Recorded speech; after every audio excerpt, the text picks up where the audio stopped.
que nous avons, évidemment, sous la direction du président de la République, comme gouvernement, levé l'option de lever les moratoires sur la peine de mort. Mais parce que nous sommes... j'ai vu, notamment l'Union européenne, encore elle, réagir à ces propos. Nous comprenons leur réaction, mais nous sommes dans un contexte précis où nous voulons justement arrêter des morts, des Congolais que nous comptons par millions. Et si pour arrêter les nombres de morts congolais par million, il faut passer par la restauration de la peine de mort pour ceux qui les méritent, nous n'avons pas le choix.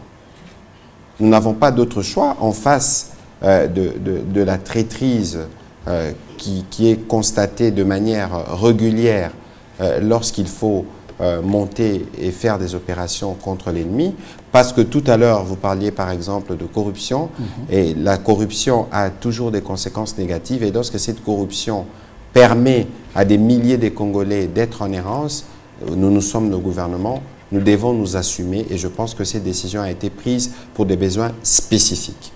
Ma collègue de la justice, je pense, a pris une note circulaire qui les montre et qui l'atteste, et qui fixe, je pense, les infractions ou les comportements qui sont constatés. Je pense que des mesures seront prises pour que chaque fois que justice devra être dite de cette manière, que cela soit des sorts qui sont mérités. Donc il y aura un processus d'encadrement particulier qui se fera.